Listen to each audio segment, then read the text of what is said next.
오늘 사도행전 26장 21절에서 32절까지 말씀인데요. 확정된 노마행이라는 제목으로 같이 나누도록 하겠습니다. 아그리빠 왕하고 버니게라는 로마 관리가 가이사랴에 온 거예요. 새로운 총독 베스도가 이제 유대인을 통치하기 시작할 때 그때 인사겸에서 들렸는지 모르겠습니다. 그때 이제 와서 얘기하는 거죠. 총독 벨릭스, 그 전 총독 이름이 벨릭스 맞습니까? 갑자기 생각이 안 나네. 그 총독이 바울을 구금을 했다. 그래서 지금 신문 중에 있었는데 내가 지금 오게 됐다. 이렇게 얘기를 하죠. 그러니까 이 아그리빠 왕이 뭐라 그러냐면, 그러면 내가 그 바울을 좀 보자. 그러니까 내일 아침에 그러면 우리가 자리를 잡고 그리고 바울을 불러내도록 합시다. 그래서 바울이 또 아그리빠 왕과 그리고 또 고소를 한 사람들 그리고 또 베스도 총독 앞에 다시 한번 또 서게 되는 것입니다. 26장 1절에 보면 아그리빠가 바울에게 이르되 너를 위하여 말하기를 내게 허락하노라 하니 이에 바울이 손을 들어 변명하되 이렇게 돼 있거든요.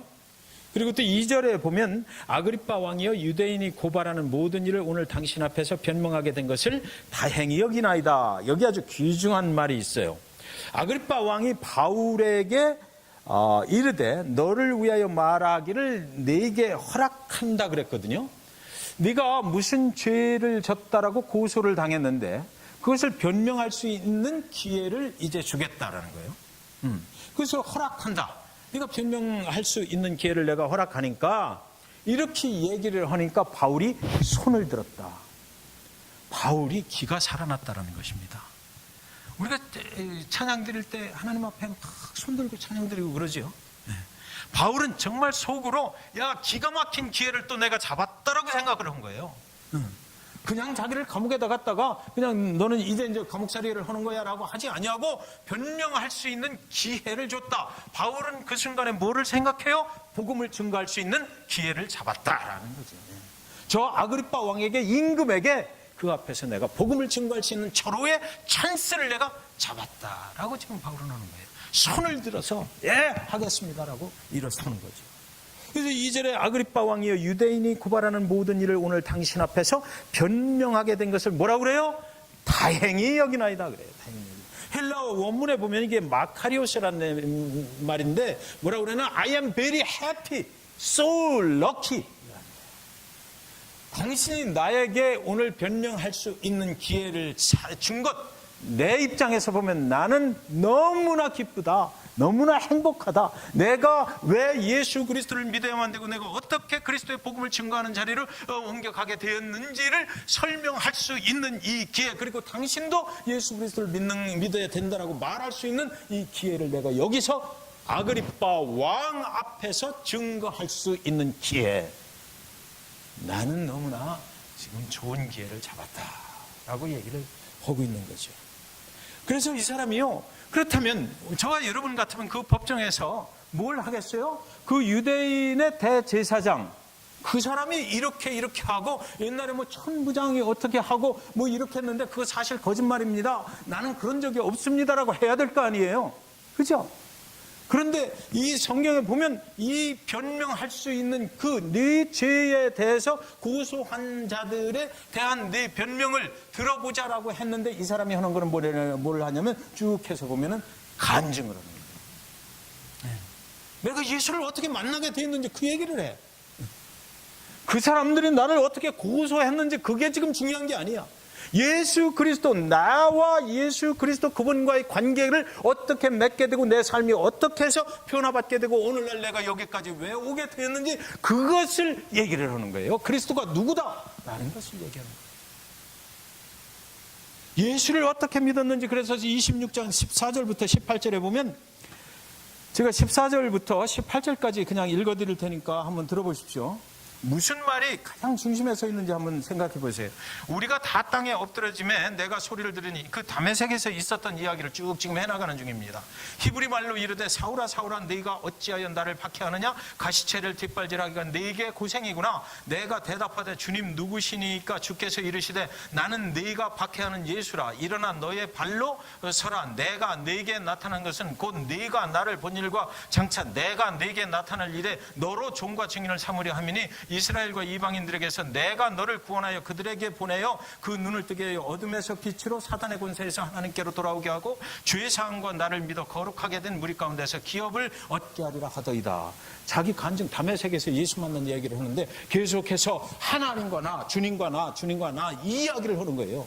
내가 그 다메섹 도상에서 옛날 너희들처럼 그렇게 똑같이 예수 믿는 자를 잡아 가두던 사람인데 내가 만난 예수가 그 하늘에서 나한테 말을 하는데 네가 나고 계속해서 말씀하셔서 그날 하나님 예수 그리스도가 살아계시구나라는 걸 깨닫게 됐고 그 예수와 나와는 개인적인 관계가 거기서 맺어졌다라고 하는 거죠.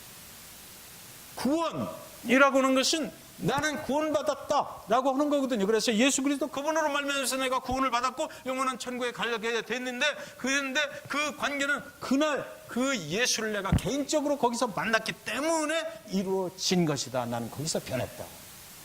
그분이 나를 개인적으로 알고 나에게 집중하셨고 나를 변화시켜 주셨다. 내가 한 게 아니다라는 거예요. 그날 거기서 그런 사건이 나에게 일어났다.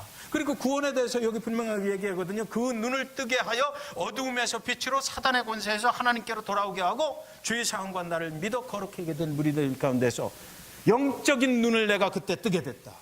그런데 여기 보면 그래서 내가 이제 그 이방인들에게 그 복음을 내가 만난 예수 그리스도 그분을 복음을 들고 나가서 전하는 그런 사명을 받게 됐다라고 얘기를 해요.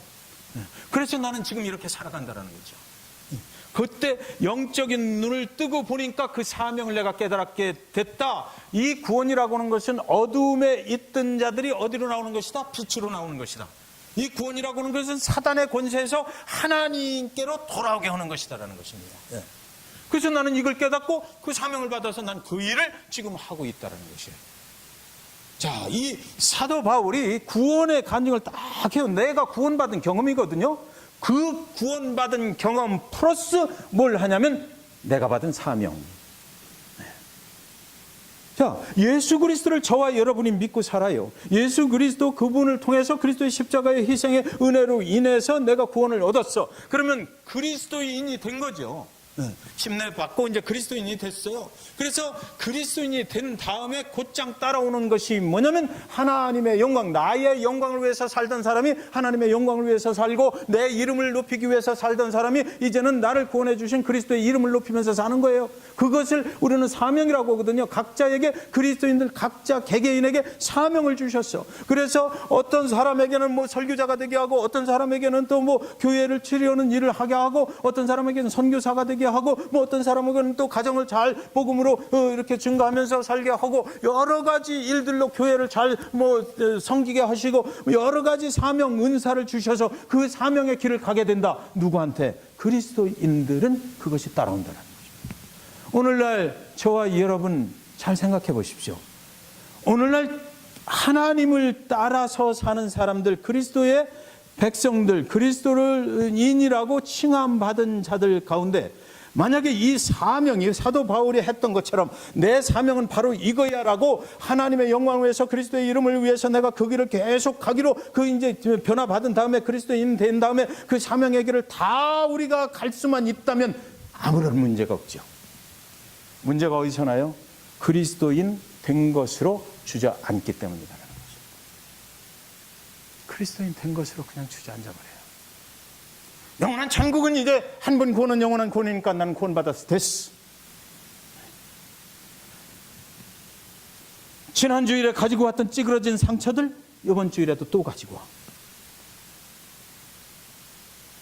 와서 또 하나님 앞에 나 상처받았으니까 위로해 주세요. 위로 받고 은혜 받았습니다. 나가. 그 다음 주에 또 올 때 또 그런 찌그러진 상처를 그대로 가지고 와. 이것이 왜 그런지 아세요? 사명이 없기 때문이에요.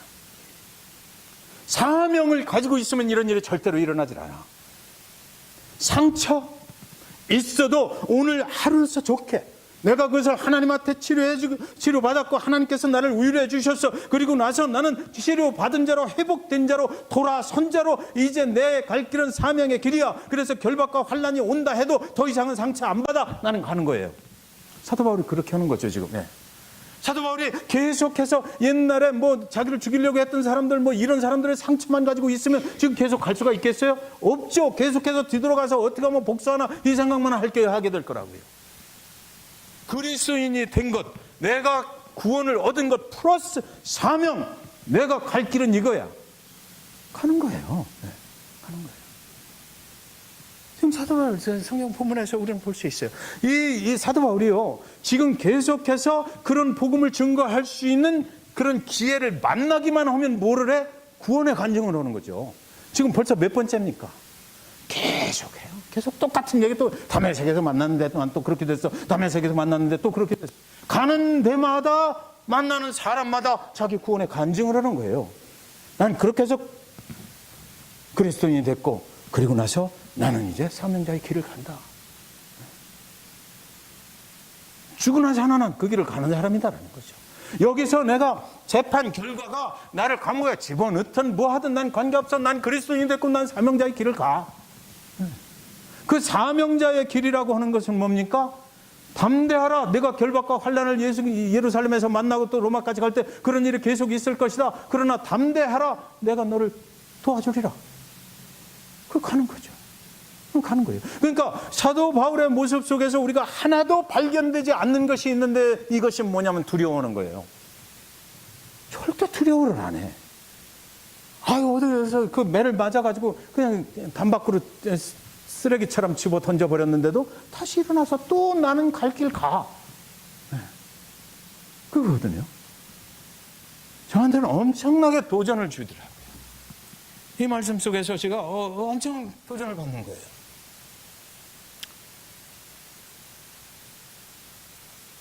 (23절에) 보시겠습니다.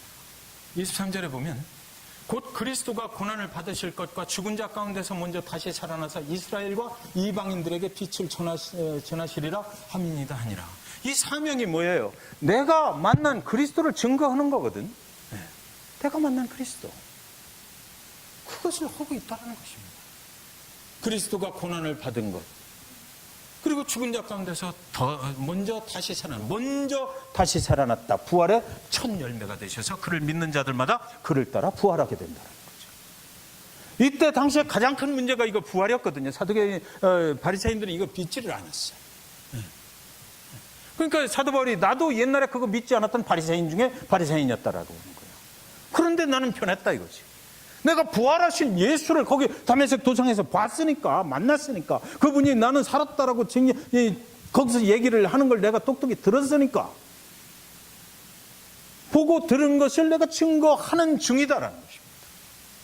그러니까 그것을 모르는 자들이 이 사람의 눈에는 한없이 안타깝게 보인다라는 거죠. 구원받고 사명을 가지고 살아가요. 자, 보십시오. 지금 거기 그 상석에 앉아있는 사람들은 누굽니까? 최고의 권력자들이거든요. 왕, 총독, 뭐 이런 사람들, 또 고소를 하는 사람들은 대제사장, 유대인의 종교 지도자들, 이런 사람. 지금 이 신문을 당하고 있는 사도 바울의 모습은요, 옛날에 그랬어요. 예수 그리스도 만나기 전에 이 사람들이 부럽지 않았어. 자기도 젊은 나이에 이제 곧 그런 자리에 올라갈 정도의 그런 아주 유능한 사람이었거든, 세상적으로. 권력을 쥘 만큼 쥘 수 있는 정도의 아주 학문적으로도 굉장했던 그런 사람이었고, 세상 사람들이 다 유능한 자라고 칭찬해주는 그런 앞날이 창창하게 보장된 사람이었는데, 예수 그리스도를 만나고 지금 이 법정에서 신문을 당하고 있는 사도 바울은 초라한 거지 같아. 그동안은 옷이나 제대로 갈아입고 뭐 그랬겠어요. 질질질질 매일 끌려다니는 거죠. 사람 취급을 제대로 받았겠느냐고요. 길바닥에 버려진 어떤 거지 같았겠지. 그런데 지금 성경에서는 세상의 권력을 지닌 자들과 복음을 가지고 있는 자를 비교를 하는 거죠, 지금. 사도 바울은 한없이 초라해 복음을 가졌다는 것, 예수 믿고 구원을 받았다는 것 때문에 나는 이렇게 세상적으로 볼 때는 아무 힘이 없는 사람 같아. 그러나 그의 심령을 통해서, 영혼을 통해서 터져나오는 그 복음의 메시지, 구원의 간증은 이 사람들은 아무것도 아닌 거야. 영혼은 하늘에 있는 거야. 하늘의 능력을 받은 자거든요. 세상을 마치 뒤집어 엎어버릴 것 같은 그런 음성으로 지금 자기의 구원의 간증을 하고 있단 말이죠. 나는 죽어도 그 길을 가는 거야. 라는 거죠. 난 죽어도 그 길 가야. 그러니까 구원의 간증을 듣고 있던 이 총독 베스도가 뭐라고 그러냐면 24절에 보면 바울이 이같이 변명하매 베스도가 크게 소리내어 이르되 바울아 네가 미쳤도다. 네 많은 학문이 너를 미치게 한다. 이 베스도가 바울이 옛날에 어떤 사람이었던지를 알아요. 너 배울 만큼 배우고 가말리엘의 거기서 교육을 참 잘 받은 사람, 유능했던 사람. 네가 too much information, 그래서 정보를 너무 많이 습득을 해서 내 머리가 좀 이상하게 된 모양이다 하는 거죠, 지금. 너 미쳤다. 미쳤다라는 것은 뭡니까? 정상적인 사람이 볼 때 정상적인 행동을 하지 않는 사람을 미쳤다고 그러거든요. 아주 돌발적으로 이상한 짓을 하는 사람들이에요. 어렸을 때 저도 보니까 미친 사람이 저희 동네에 있었는데 비가 오면 나와, 이상스럽게. 다른 사람들은 비가 오면 들어가잖아요. 비가 오면 나와서 돌아다니면서 괜히 낄낄낄낄 웃고 다녀요. 정상적인 사람이 볼 때 완전 비정상이지. 그걸 미쳤다고 그러는 거예요. 그러니까 베스도가 지금 바울 보고 또 미쳤다라는 거예요. 완전 미쳤다 이거죠. 근데 도대체 이해가 안 된다 이런 겁니다. 그리스도 예수 때문에 바울은 세상이 이해할 수 없는 사람이 됐다.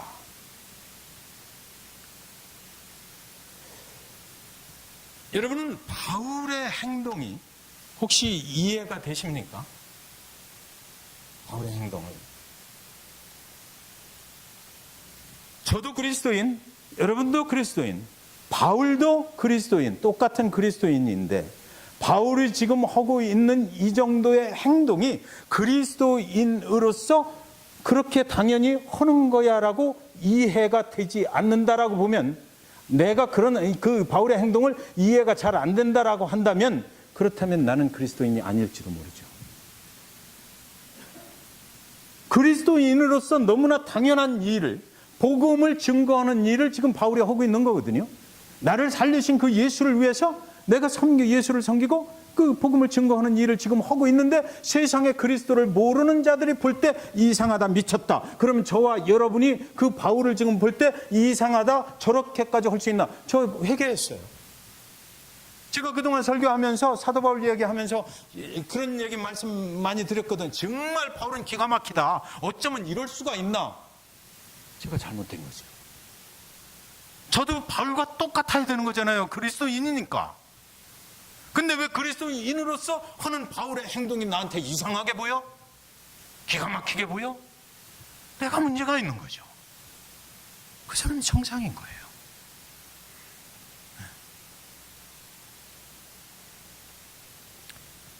우리가 그리스도인이면 복음에 미쳐 있어야 돼요. 복음을 증거하는 데 미쳐 있어야 돼. 내 생명을 살려주신 그 예수 그리스도를 증거하는 일에 미치지 않고 그리스도인이 미칠 게 뭐가 있느냐고요. 다시 한번 말씀드릴게요. 오늘날 왜 이렇게 그리스도인들조차도 혼란스럽고 교회가 혼란스러워요? 미쳐 있는 것이 다른 데 있기 때문에 그래요. 그리스도인이 돼 있지만 그러나 사명도 없이 돈에 미쳐 있고, 건강 지키는 거 미쳐 있고, 섹스, 마약 이런 데 미쳐 있고,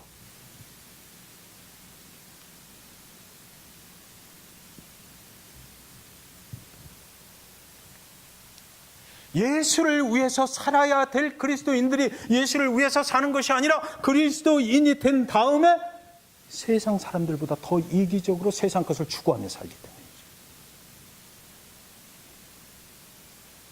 내 자신을 위해서 사는 거예요. 하나님의 능력, 우리가 기도, 오늘 그래서 찬양 드릴 때 좀 기도의 제목들을 바꿔봤어요. 하나님 관점으로 바꿔본 거예요.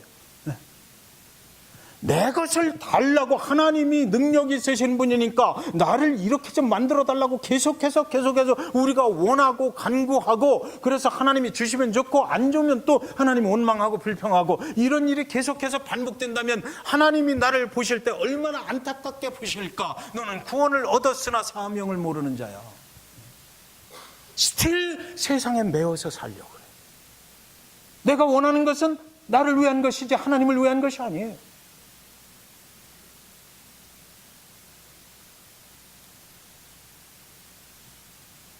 우리는 세상 사람들이 볼 때 세상 사람들과 달라야 되는데, 세상 사람들이 그리스도인들을 볼 때 세상 사람들과 다를 바가 없다 라면 문제가 심각한 거죠. 사실은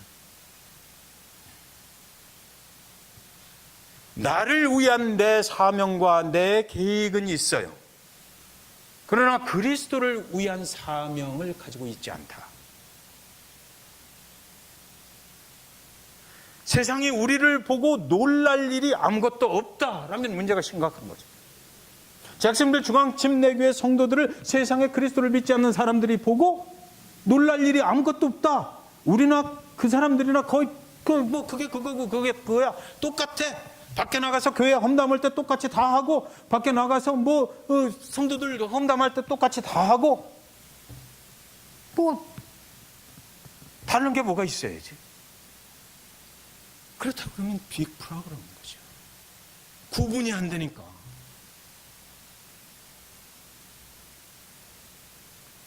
(25절에) 보면 바울이 이르되 베스도 각하여 내가 미친 것이 아니요 참되고 온전한 말을 하나이다. 이 말요, 이 말, 내가 지금 미친 것이 아니다. 나는 그리스도인이기 때문에 내가 하는 거 온전한 거야. 지금 그리스도인으로서 나는 이렇게 사는 것이 올바른 거야. 그리스도인은 이렇게 사는 거야. 그리스도인이 이렇게 사는 것을 네가 미쳤다고 한다면 사실은 네가 미친 거야. 그리스도인을 이해를 못하는 네가 비정상인 거야. 그리스도인은 이렇게 사는 거야 라고 말하는 거예요.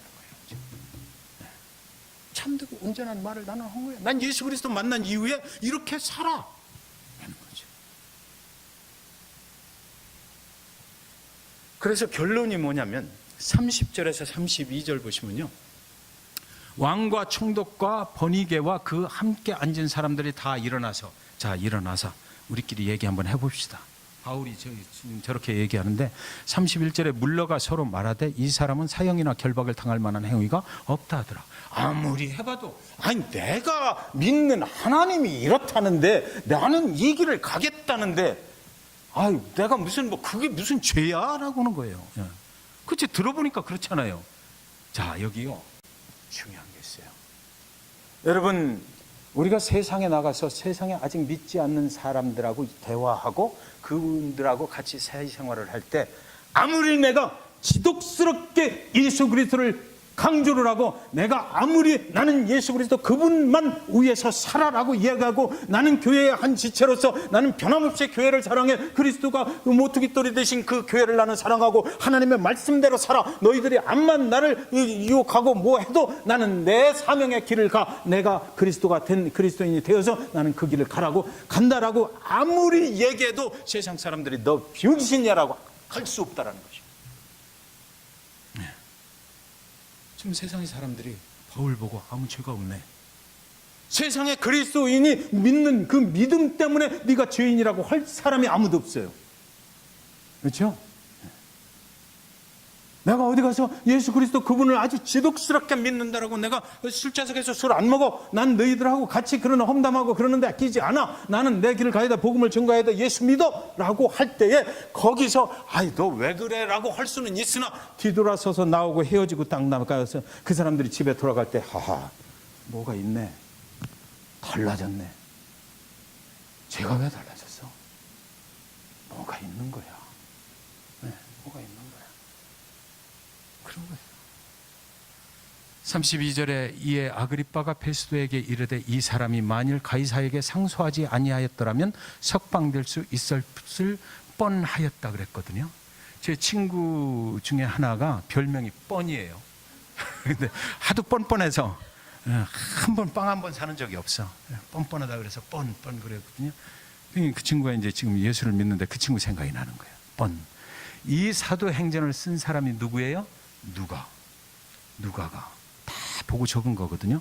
자, 근데 이 말씀이 어떻게 저에게 해석이 되고 저에게 적용이 되냐면, 아그리빠가 베스도에게 이르되 이 사람, 이 바울이죠, 만일 가이사에게 상소하지 아니하였더라면 큰일 날 뻔했네. 로마로 갈 수 없어. 그죠? 바울이 신문을 받는 중에 내가 가이사에게, 네로 황제에게 내가 상소를 하겠어. 난 거기 갈 거야. 로마로 가서 거기 가서 재판의 결론을 내가 거기서 받겠어. 라고 안 했더라면 여기서 풀려나야 되잖아요. 로마로 가는 길은 실패. 그죠? 상소를 했기 때문에 로마로 갈 수가 있었어요. 문자 그대로 해석하면 좀 아닌 것 같지만 저에게는 그렇게 적용했어요. 큰일 날 뻔했네. 하나님이 나에게 주신 그 사명의 길을 내가 상소를 안 했으면 갈 수가 없게 될 뻔했네라는 거죠. 그렇죠? 그 상소하길 정말 잘했네. 그냥 계속 죄수를 해서 로마까지 이제 가게 됐네. 확정된 로마행. 사도 바울이 오늘 그래서 로마로 가게 되는 거예요. 저와 여러분이 때로는 좀 어렵고 힘들죠. 사명 감당하기도 어렵고, 내가 참 잘하고 싶은데 그렇게 안 될 때도 많이 있고, 저도 그렇고 여러분도 그럴 거예요. 그런데 사도 바울의 이야기가 이렇게 사도행전에 기록이 돼 있어서 너무나 감사하죠. 이 말씀을 보면 내 자신을 다시 한번 돌이켜보게 되고, 내가 가야 할 길이 이건데 내가 그동안 그렇게 못했구나. 후회, 회개, 그래서 또 가게 되는 거죠. 그리스도인, 구별된 자, 그리스도인의 삶은 다른 것입니다. 우리는 가야 할 길이 달라요. 개인적으로 저도 여러분도 많이 부딪히는 거 있어요.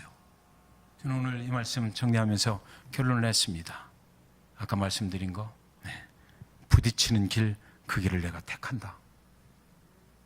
부딪히는 길이 있으면 내가 그 길을 택함으로 인해서 세상 사람들이 구별된 자구나 알게 될 것이다. 저와 여러분이 그런 축복 가운데 하나님 앞에 많이 쓰임 받으시기를 주님의 이름으로 간절히 축원드립니다.